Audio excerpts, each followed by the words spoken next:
안녕하세요. 홍티 인사드리겠습니다. 한국의 고령화 파장이요, 일본보다 크고요. 국민연금도 일본의 절반 수준도 안 되고요. 상황 개선은 기대하기 힘든 만큼 어렵다. 그리고요, 은퇴 전에 부채를 0으로 만드는 것을 우리는 목표로 해야 된다. 예. 오늘자 이제 어느 교수님이 쓴 칼럼 내용인데요. 한국 은퇴자의 삶을 일본과 한번 비교해 보니까요. 최근 65세 이상 고령 인구가 많아지면서 어쨌든 인구가 고령화가 되다 보니까 우리나라 경제가 점차 나빠질 것이라는 위기의식이 퍼지고 있잖아요. 고령자가 많아지는 동시에 생산 가능할 수 있는 인구가 빠른 속도로 줄어들 수밖에 없으니까 일단 생산과 소비가 예전만 못할 것이다 라는 전망이 우세하고요. 그리고 우리나라보다 이제 고령화 속도가 약 15년 정도 빠른 일본과 한번 비교해 보면서 우리나라가 과거 일본 15년 그 경험할 것을 앞으로 어떻게 헤쳐나가면 될까라는 것을 한번 기사를 참고로 해서 칼럼을 제가 설명해 드리도록 할게요. 자, 일본은요, 1991년 이후에 이제 장기적인 이제 경기 부진을 겪고 있는데요. 뭐 최근에는 여러분들 뉴스 보시면 아시겠지만은 정말 인력난이 심각하다. 그러니까 일자리는 너무나 많은데 일할 사람이 부족하다. 그 취업 사정이 좋아졌다고 하는데요. 그런데 일본 같은 경우는 거의 15년 넘게 2% 안팎의 이제 경제 성장률을 기록했죠. 근데 2% 성장은 사실 높은 건 아니잖아요. 그래서 그 일본의 경기 부진에 대해서도 일본에서도 이제 의견이 분분한데요. 한쪽에서는 인구 변동, 그러니까 특히 이제 고령 인구의 급증과 함께 생산 가능 인구가 줄어들었기 때문에 잃어버린 20년 일본의 근본 원인이라고 얘기를 하고 있습니다. 노동의 생산성이 악화된 원인도 결국 생산 가능 인구가 줄었기 때문에, 즉 고령화 때문이라는 이제 얘기가 있는 거죠. 그래서 그것이 이제 일본 경기 침체 원인이다. 그런데 다른 한편에서는요, 잃어버린 20년하고 인구하고는 관계가 없다. 왜냐? 일본은요, 금융자산이 2000년대 이후에 뭐 증가도 했고요. 그리고 부채 비율이 감소했기 때문에 굳이 뭐 인구 증가가 경기 감소, 경기 침체하고 관련이 없다라고 얘기하는 거죠. 그래서 잃어버린 20년이 적절하지 못하다. 그리고요, 일본이 이제 선진국에 도달하기까지 이제 경제 성장률을 이제 비춰볼 때 2% 수준은요, 다른 선진국하고 비교할 때 결코 낮은 수준이 아니다. 이 정도는 평균 이상은 된다라고 보고 있는 거죠. 이렇게 이제 일본의 뭐 잃어버린 20년이라고 하는 그 평가가 엇갈리긴 하지만요. 중요한 거는 평범한 일본의 국민들의 삶의 질이 얼마나 높아졌냐. 이게 중요한 거 아닐까요? 최근에 뭐 뉴스에 보면은 일본은 뭐 빈집이 늘어나고 있다. 뭐 이런 얘기를 많이 하는데, 근데 일본 여행 갔다 오신 분들 얘기를 들어보면은요, 일본은 그냥 우리가 볼 때 뭐 사람들이 돈도 많아 보이고 뭐 정말 삶의 질이 좋아 보인다는 분들이 많거든요. 물론 여행객으로서 보는 관점하고 실제 그 나라에 사는 사람하고는 다르기 때문에 그 말이 뭐 100% 신뢰할 수 없긴 하지만은 어쨌든 일본 갔다 온 사람들의 대체적인 의견은요, 일본은 참 잘 사는 나라다라고 얘기하는 분들이 많잖아요. 그렇다면요, 우리나라가 앞으로 뭐 고령화 사회가 돼 가고 있는데, 과연 어떤 경제 성장률이 우리나라도 지금 어렵다고 하는데, 이 둔화가 되더라도 일본과 같이 어떤 그 개인의 삶의 질이 좀 좋아지고 은퇴 이후의 삶에 그 나라에서 뒷받침할 수 있는 여력이 되겠느냐. 그런데 안타깝지만 일본은요, 그 은퇴자들이 윤택한 어떤 공적 연금에 의해 살 수가 있지만 우리나라의 고령 은퇴자들은 이제 그런 삶을 살기는 어렵다라고 보는 관점이 지배적이죠. 뭐 굳이 어떤 경제학을 얘기하지 않더라도요, 인구학적인 관점에서만 볼 때도 우리나라 고령화하고 일본의 고령화는 질적으로 다르다라고 얘기할 수 있는 겁니다. 일단 우리나라 고령자 속도하고요, 그 고령자 크기가 이제 일본의 고령화 크기와 어떤 그런 속도하고는 조금 비교할 바가 아니라 우리가 훨씬 더 깊고 크다라는 거죠. 일본에서 이제 고령화 사회를 이끌었던 세대가 우리나라 이제 베이비부머 세대라고 하는데요. 요게 이제 일본은 단카이 세대인데, 이들이 이제 보통 1947, 48, 49년생들인데요. 각각 해마다 200만 명이 넘게 태어났어요. 근데 이 단카이 세대 직후 출생아는요, 한 25%, 30%씩 감소했거든요. 덜 태어났어요. 그래서 실질적으로 일본의 고령화 사회를 이끄는 세대는 그 3년, 47, 48, 49년 세대가 이제 고령화 사회를 이끌고 있다라고 볼 수 있거든요. 근데 우리나라의 베이비부머 세대는요, 55년생부터 63년생까지를 알려졌긴 하지만, 근데 중요한 거는요, 출생아 수로만 보면은요, 58년 개띠부터요, 쭉 그냥 74년생까지도 해마다 거의 작게는 95만 명, 많게는 100만 명이 넘게 태어났기 때문에 실질적인 베이비부머 세대가 이때라고도 얘기할 수 있는 거죠. 그래서 우리나라의 고령화는 이 17년 동안이나 100만 명 가까이 태어난 이 분들이 앞으로 고령화 사회에 접어들면, 이제 노령 인구에 접어들면은 과연 그들의 그 삶은 어떻게 될까? 뒷받침을 누가 해줄까? 이게 큰 걱정과 고민과 사회적 문제 이슈가 될 수 있다는 얘기죠. 그래서 우리나라의 고령화 사회가 몰고 올 파장은 일본하고 비할 바가 아니다라고 얘기하고 있는 겁니다.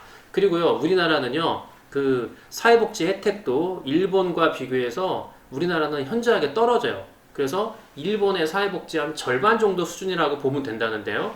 우리나라의 대표적인 공적 연금이 국민연금이잖아요. 그런데 과연 국민연금이 나의 노후 준비를 얘가 충분히 뒷받침해 줄 수 있을까라고 믿는 사람들은 저도 그렇고요. 여러분들도 많이 없을 것 같은데요. 현재 국민연금 평균 수령액이 52만 원입니다. 물론 앞으로 이 연금액이 좀 더 커질 거라고 보는데 과연 그렇다고 하더라도 그 연금액으로 내가 노후를 진짜 평생 안심하고 살 수 있을까라고 믿는 사람들은 저는 없다고 보거든요. 그런데 일본의 같은 경우는요, 기초연금하고 후생연금이 있어요. 그런데 보통 회사에 다니다가 은퇴한 분들은요, 보통 이 두 가지를 다 받게 되는데, 뭐 근로기간이라든가 남녀 간의 차이에 따라서 다르긴 하지만, 평균 현재 남자는요, 우리나라 돈으로 약 200만원, 여자는 한 100만원쯤 되는데, 그러면 일본의 공적 연금은요, 이제 초고령자들의 어떤 노후를 보장하는 기능을 어느 정도는 뭐 충분히 가능하다라고 보는데, 과연 우리나라는 그 기능을 수행할 수 있을까라는 거에는 의심의 여지가 없는 거죠. 향후 우리나라의 15년이 일본의 과거 15년하고 같을 수 없다라고 보는 이유가 여기 있는 겁니다. 그래서 빚이 없는 일본이고요. 우리나라는 빚 많은 은퇴자라는 얘기가 이제 나오는 거죠. 우리나라의 은퇴 연령은요, 지금 현재 만 60세 정도지만은 실제 은퇴는 더 빨라지잖아요. 이제 50만 넘으면은 회사에서 뭐 잘리지 않을까? 야, 이거 진짜 권고사직 당하지 않을까 염려하시잖아요. 그래서 은퇴를 준비하는 분들이 계시고, 그래서 홍티경매 오셔갖고 월급이 월급, 진짜 경매에 여러분들이 관심 있게 지금 영상을 시청하고 계신 이유잖아요. 그런데요, 이 연령의 이제 경제 상태가 만약에 은퇴 직후는 물론이고요, 과연 이분들이 국민연금에 기댈 수 있을까? 노후 준비를 할 수 있을까? 정말 의심의 여지가 없겠죠. 자, 2017년 이제 가계금융복지조사에 따르면은요, 저축액이 가장 높을 때가 50대인데요. 근데 희한하게도 그 50대가 가계부채가 제일 많아요.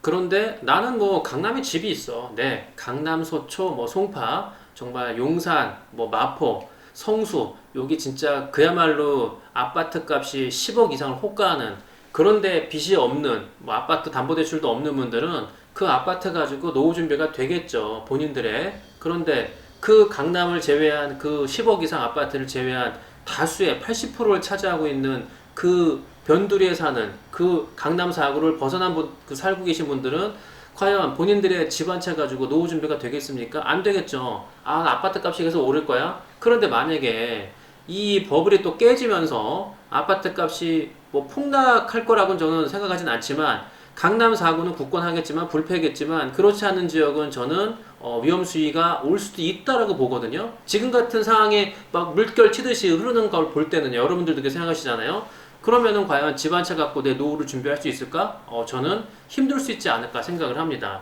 일본의 은퇴 연령은요, 만 65세인데요. 그런데 일본의 은퇴 인구 대부분은요, 부동산을 뭐 가지고 있다 없다 관계없이 은퇴 시점에는 거의 부채가 빵이랍니다. 물론 은퇴를 하게 되면 이제 월급은 없지만은 연금이 안정적으로 들어오기 때문에 연금 가지고도 생활을 하고 저축할 수 있는 분들이 많다는 거죠, 일본 국민들은. 일본의 이제 가계조사 연보에 따르면요, 2017년에 저축액이 가장 많은 연령대가 60대, 70대고요. 그리고 부채 규모가 가장 낮은 연령대가 70대, 또 60대랍니다. 우리나라하고는 어떻게 반대로 가는 거죠. 그러니까 일본 같은 경우는 이제 부동산 가치가 하락을 한다고 하더라도 어떤 뭐 공적 연금, 국민연금 같은 게 뒤를 받쳐주기 때문에 생활 자체는 나빠지지 않고 그냥 평소처럼 걱정 없이 살 수 있다는 거죠. 그런데 이제 우리나라의 고령화는요, 그 일본의 상황과 좀 많이 다르잖아요. 비록 고령자의 어떤 비율로 본다면요, 그 비율만 가지고는 우리가 일본하고 15년 우리가 뒤따라갈 정도로 비슷한 수치를 볼 수 있는데, 그런데 어떤 경제적인 노후연금 맥락에서 볼 때는 우리하고 일본은 같을 수가 없다라고 보는 거죠. 예, 오늘 제가 쭉 설명드린 내용은요, 이제 서울대학교 조용태 교수가 쓴 칼럼의 내용을 제가 바탕으로 한 건데요. 글쎄요, 뭐 이분의 개인적인 학자의 견해라고 하기에는 어떤 사실에 근거한 내용이 많기 때문에 그것을 그렇게 치부할 수는 없고요. 그런데 이제 말미에 은퇴할 때는 빚을 0으로 만들기에 노력해라. 근데 중요한 거는요. 먹고 쓸래도 돈이 없는데 빚을 0으로 만들 여력이 어디 있겠습니까? 그게 안 되잖아요. 지금 당장 뭐 대출이자 내고 생활비 하기도 빠듯한데 거기에서 그 빚의 원금을 갚아나가면서 내가 나중에 60세 은퇴할 때 나는 빚이 빵원이다. 그럴 수 있는 사람이 몇이나 있겠습니까? 없겠죠. 그래서 제가 이제 여러분들한테 홍티 경매에서 그 월급의 월급만큼을 목적으로 하고 정말 노후 준비를 지금부터 하자라고 말씀을 드리는 이유가 여기 있는 겁니다. 근데 많은 분들이 또 이렇게 의문을 달고 질문을 하십니다.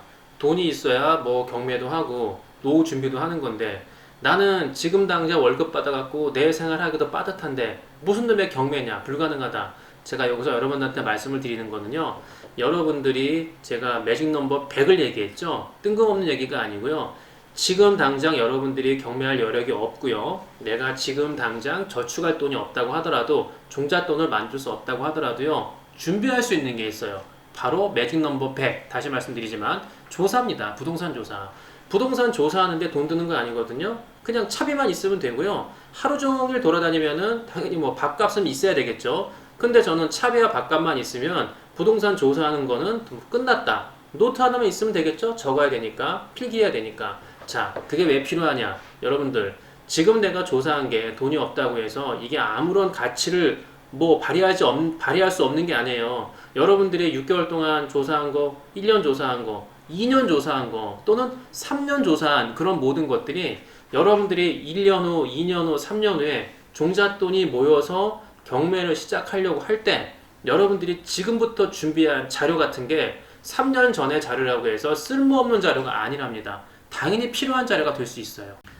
아직도 많은 분들이 나는 돈이 없기 때문에 두 손 놓고 있는데 그건 아니라는 거예요. 여러분들 그냥 멍하니 TV 보고요. 그냥 하늘만 보고 한숨 쉬고요. 담배 태시고 술 한잔 먹으면서 아유 이거 어떡할까 걱정만 하지 마시고요.